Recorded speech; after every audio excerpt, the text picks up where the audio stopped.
Hello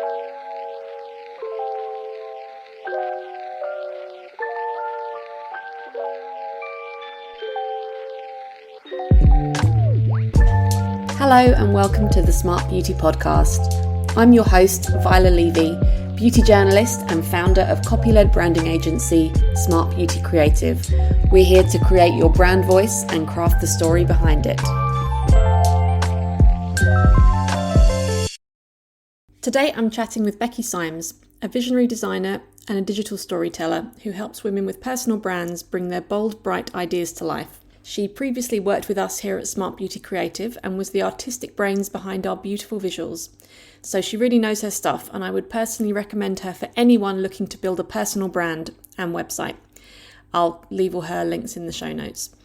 I spoke to Becky about authenticity in personal branding and about navigating the delicate balance of letting your personality shine through in a brand without oversharing.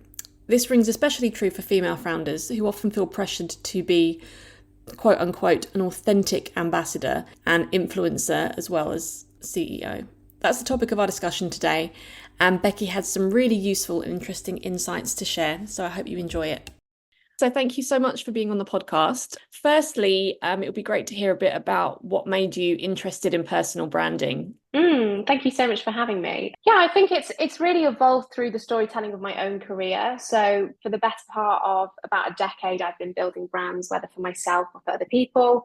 And then more so in the last 5 years, I've been supporting female founders with this. So my first love of it really came from how do I make sense of all of the parts of my own career and how do I then tell people about this to kind of connect the dots. And now, yeah, we're working with female founders, helping them to bring their ideas to digital form. So whether it's brand identity, website design, or this kind of vision strategy piece of really helping them to see how their story has informed where they're at now and what they can offer based on that.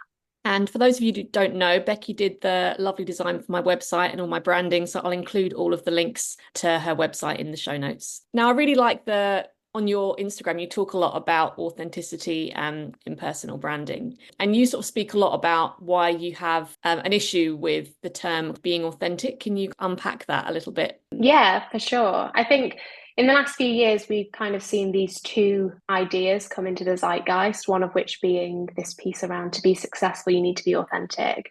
And then the other one being, everyone has a personal brand, regardless of whether you're in a traditional career or whether you're self-employed. And almost the issue with these two being overlaid is that we're confusing authenticity with access, because a lot of the successful personal brands that we're looking to were at first influencers or content creators whose style was very much that diary essence of like day in the life. And that's just not relevant for a lot of personal brands, which are service providers or product-based, like the figureheads of product-based businesses, because you sharing your day in the life can actually confuse the audience. I mean, not always, but can confuse the audience. They need to be really clear on what they're associating you with, what you're selling. And often to be sharing your kind of every thought and feeling can create confusion, can create a lack of trust or trust around the longevity of what you're doing, especially if you are going through those kind of like founder moments of uncertainty.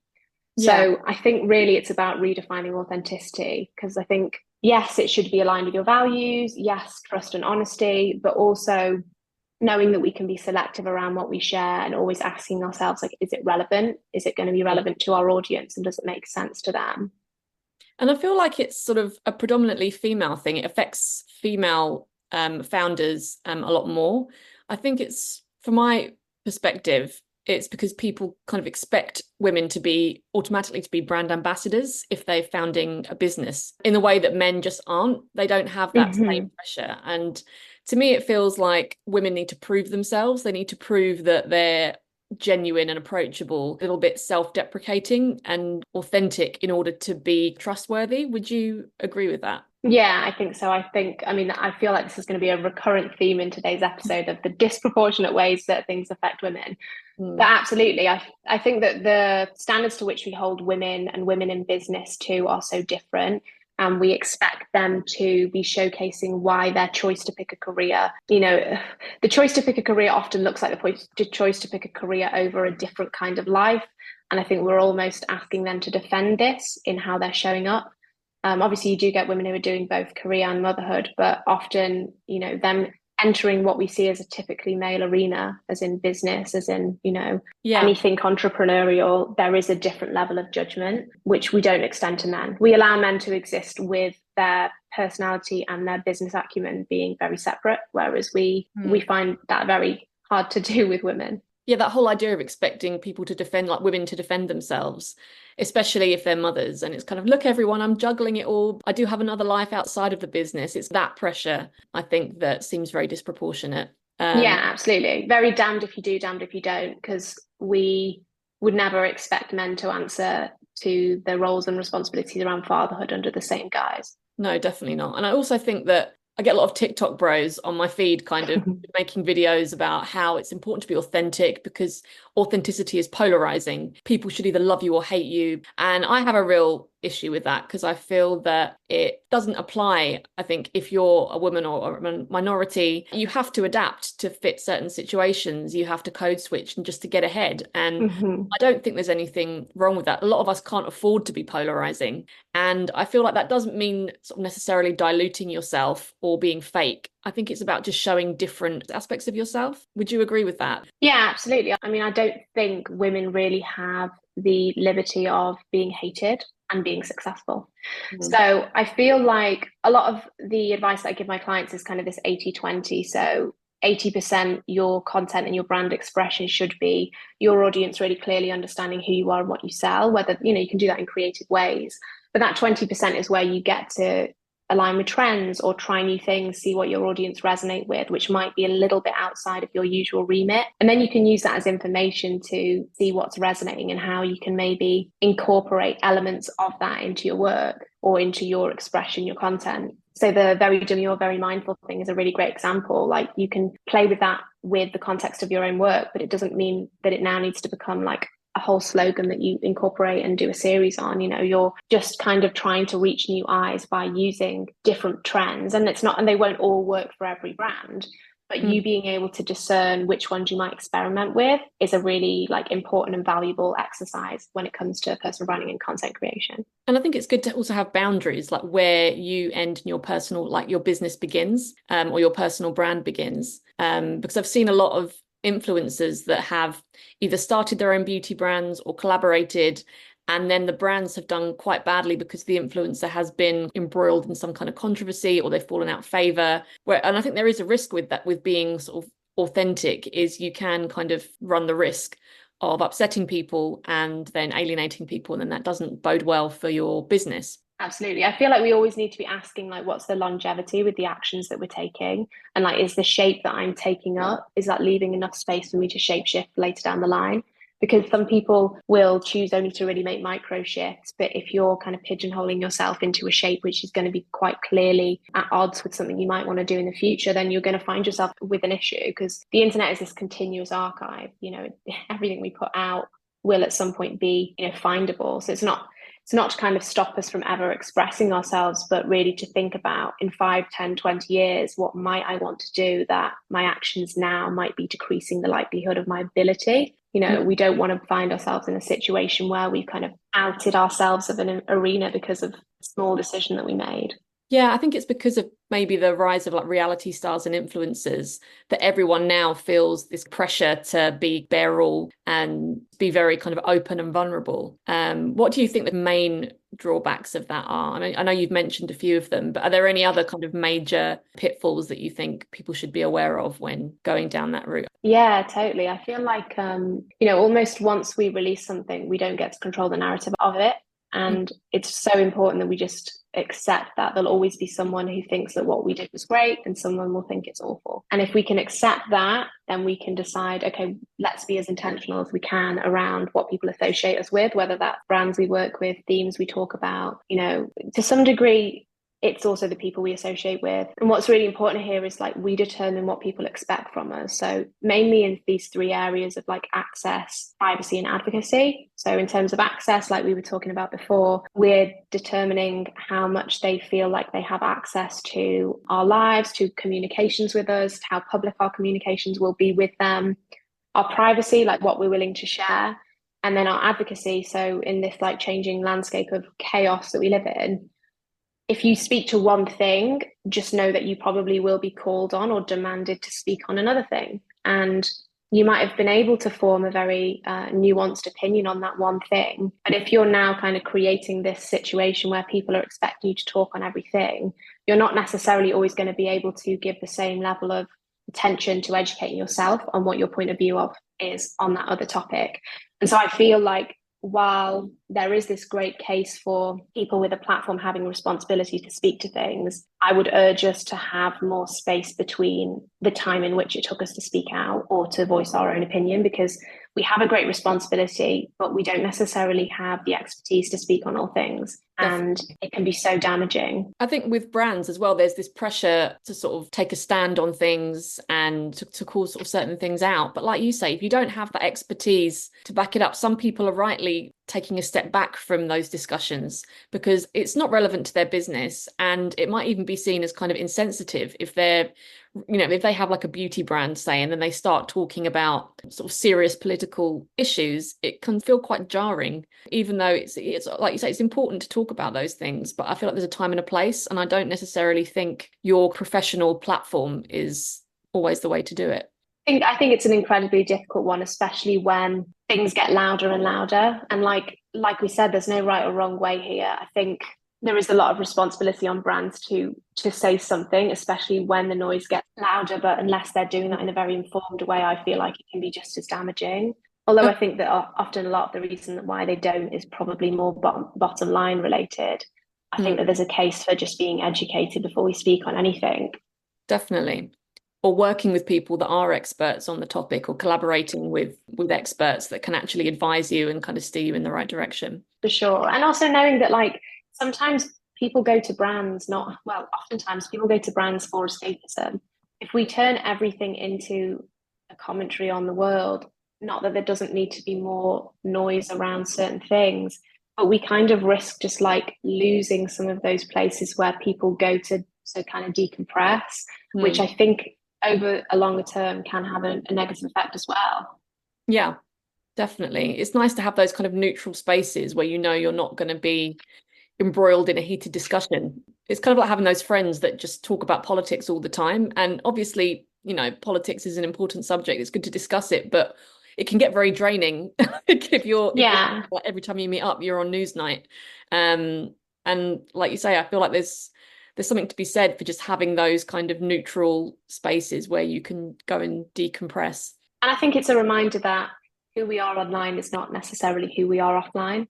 And just because we're not shouting about doing something as a brand or as the leader of a brand, that doesn't mean that we're not, activists in our own world. What sort of ways celebrities choose to be authentic and choose to sort of reveal certain facets of themselves is quite interesting, especially those like Rihanna who have beauty brands. And then also Taylor Swift is often cited as this example of having an authentic brand, which some people kind of disagree with. Because I don't feel that her brand is particularly tell-all in a sense that she doesn't talk about her personal life, her private life. And I think that's very admirable. Are you sort of a fan of the way that people like Rihanna and Taylor Swift kind of conduct themselves in terms of how much they choose to reveal and the sort of personal brand that they put out there?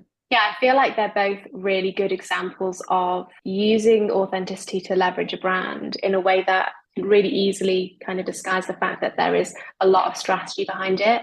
In very different ways. Rihanna's giving like a very like bucking the trends, like very fully expressed version of everybody's beautiful, everybody's allowed to speak their mind kind of version. Whereas I think, and that which gives you this idea that she's completely being herself, and she's commodified that too.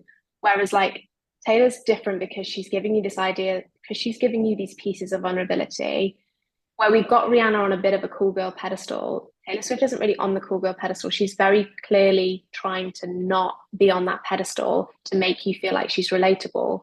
And so it kind of hoodwinks you into thinking that she's just like us, da da da da da. Whereas actually, like, there's a whole team of people that are kind of behind the scenes for both of these people. So I feel like there's a really like interesting way of looking at it, which is like if authenticity is just being your messy little self, the kind of intentional version of that is choosing which pieces you're going to trade on in order to get the customer to feel a certain way. Where they think your authenticity is actually authenticity, it's your personality, but actually it's like a very careful game. Not to deceive anyone, but more just to like No. to align with an end goal. Yeah, and being strategic and focusing on your kind of business objectives as opposed to just kind of putting it out there for the sake of putting it out there. Uh, 100%, 100%. and I think it's interesting as well with the rise of these sort of celebrity documentaries, like taking back the narrative. I think that kind of speaks to your point very, very well, because I was watching one the other night and I was like, oh, this person seems so relatable and she seems really lovely. And it's like, she could be, but I think it's more Mm. that they've put this documentary together specifically to make her appear like that. I mean, she could well be like that, but I think it's just very clever how they kind of draw you in. I mean, all documentaries that have a celebrity at the core are designed to make that celebrity look good. So however Mhm. kind of authentic they are, there's always that kind of um yeah, stuff going on behind the scenes to sort of make them appear to their audience in a certain way. So I think it's always important to kind of bear that in mind. Having said that, Mm. I feel that when it comes to kind of differentiating yourself in a crowded market with a personal brand, I'm always a fan of focusing on how you're different, not how you're better. And I feel like you do have to kind of mine your own personal stuff for that in a way. Like, how am I different? What do I have to offer that's slightly different than what everyone else is? And I guess it's a careful balance, isn't it? It's kind of showing sort of aspects of yourself that are quite personal to set yourself apart, but then it's, yeah, not being too personal that it just feels like you've got no mystery there. Yeah, completely. I feel like there is a real sweet spot between having the audience or the customer, potential customer, feel like you can really understand them or you can really add something to them. Mm. And yeah, a lot of the time that might look like the stories that you have to offer or the experience you have to offer. But I feel like if we only go down the route of experience, often it can end up like, well, why do I stand differently to somebody who's had exactly the same university experience as me? Or, I didn't go to university, so not that, but, Mm. someone who's had the exact same credentials and the parts of your personality and your journey and the certain decisions that you made are really important in cementing what additional pieces you can bring to somebody that, the different flavor that you carry. My work, for example, I work on brand and web design, as you know, but a big part of, I feel like what sets me apart is this vision strategy piece that no matter how hard I try, that ends up in most of my brand and web projects anyway. I end up talking to people about their idea and how they can execute their idea at the same time as talking about what design decisions they might make on their site. And that's, I guess, as you would say, like one of my USPs. And I don't think I could take that out of the way I work. Whereas there are a lot of brand and web designers who could, and that's purely because that's the way my brain works. But there are a lot of brand and web designers who will meet you in the visuals, but don't necessarily want to bring that piece. And that's why you'd go with them if you already knew what strategy, you were really sure on your strategy. So I feel like it's just like finding the people that offer you the kind of flavor you're interested in. Definitely. And is that why you kind of chose to work within the sort of personal brand space, because you like taking that holistic approach and getting to know the person and what they're about and then creating the brand around that, as opposed to just, like you say, meeting them in the visuals? Yeah, definitely. I feel a lot more personal fulfillment working one on one with people. I do work with people with teams. Sometimes there might be like two or three collaborators. I find it more fulfilling to work with one person, especially with one of the main reasons I work with women specifically is because I feel like we exist in this really interesting landscape of being required to be seen, but being scared of being seen. And a lot of the reason we're scared or have apprehension about being seen is because the environment that we land in when we are seen is like really heavily judgmental or scrupulized in a different way. Um, and so I feel like there is like this additional piece of work of helping somebody to see the magic that they can offer and helping them to ensure that they are weaving that through their site, where it just feels slightly different in brands that don't have a either a personal brand element or kind of one main person making the decisions. Because it is a very emotional thing, sort of starting your own brand, starting your own business, that I think a lot of people don't really talk about, but it's a lot of emotional upheaval. And I think it sort of can signify you kind of closing a chapter and sort of leaving a part of your old self behind. So I Oh, think, 100%. It's like yeah, a huge identity piece. It's almost like um you learn so much about yourself, even just going through the process. I mean, you'll know, going through the process of like Yeah. figuring out the brand and website, even before you press launch, you've learned so many things about yourself. And Mm. I feel like it's partly based on this like career purpose thing, the real interconnection between the two, and how we find so many of us find so much of our self-worth in our career and our purpose. But yeah, it's so deeply personal because you're making decisions on yourself without really being able to be that subjective about yourself, especially when you are the product. So Yeah. it can be incredibly revealing. Yeah, it's been a roller coaster for me at least. And what would be the key elements, would you say, for brand longevity? So if you don't want to just be a flash in the pan, like what would you say the main kind of tenets are? Because I know you spoke on your stories about sort of evolving with the seasons. Can you talk a little bit more about Yeah. that? Absolutely. I feel like this looks slightly different for brands versus personal brands for sure. Mm.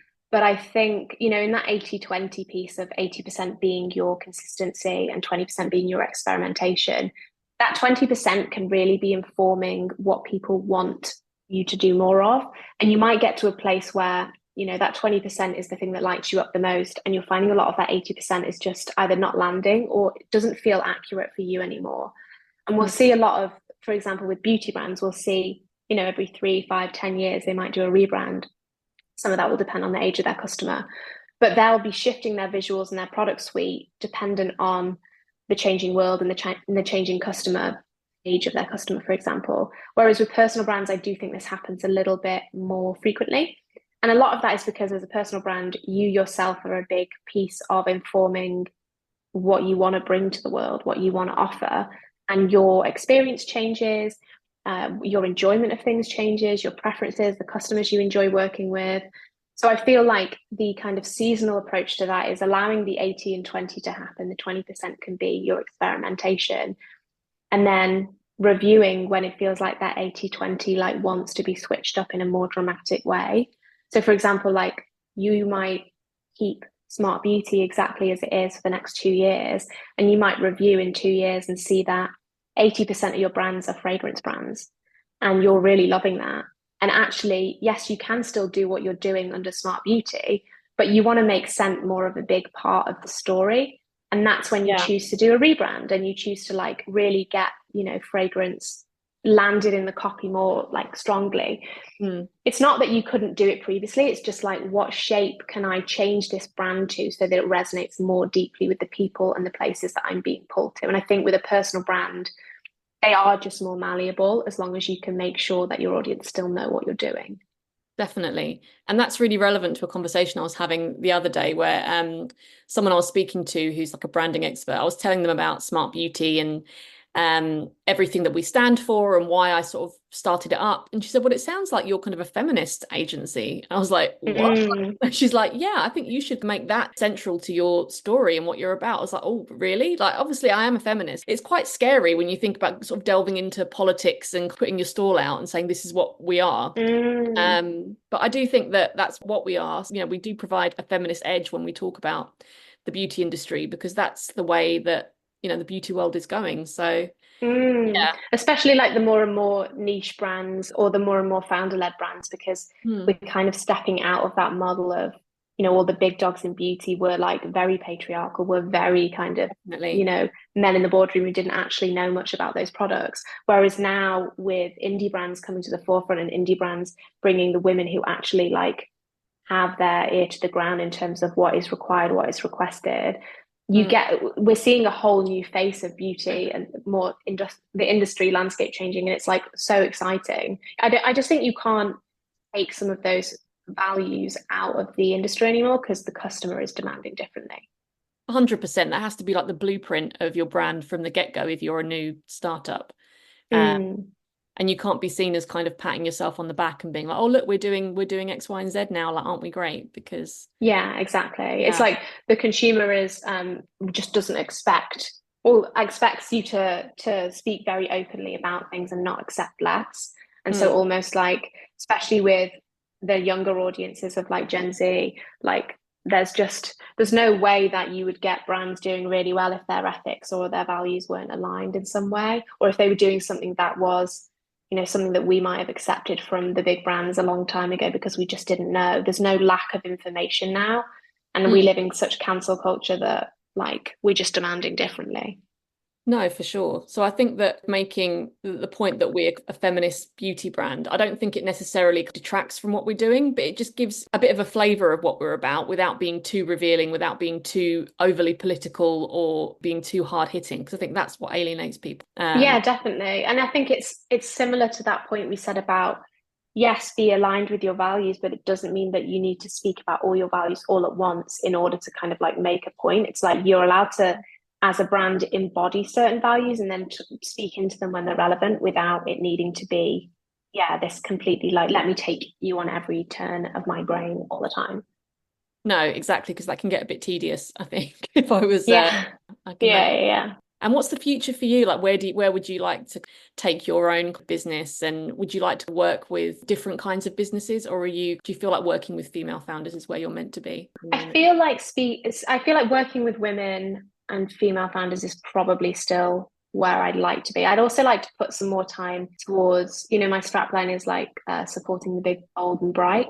So very much like women and ideas. So I want to put some more of that towards ideas of my own as well, but kind of like still inside of my own personal brand. And also I'm finding it really interesting to be working with brands. It was that I used to just work with wellness and beauty and spirituality. And now I'm working with people that's sometimes like a little bit outside of that. And I always learn so much about their industry, but also about what I'm capable of when the creative constraints change a bit. So I'm just like in this real experimental phase, which I'm really enjoying. And having more time to pursue some of my other projects as well. I think you and Giselle should team up and do like a offering. Like Giselle Lapointe is one of you. I think she's a former client of yours and a very good friend.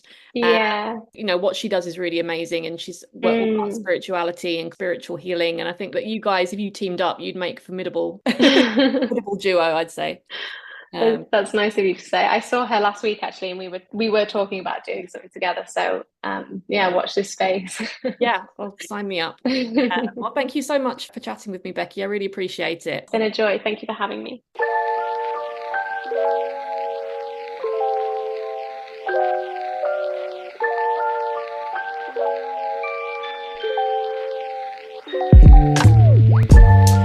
I hope you enjoyed that episode.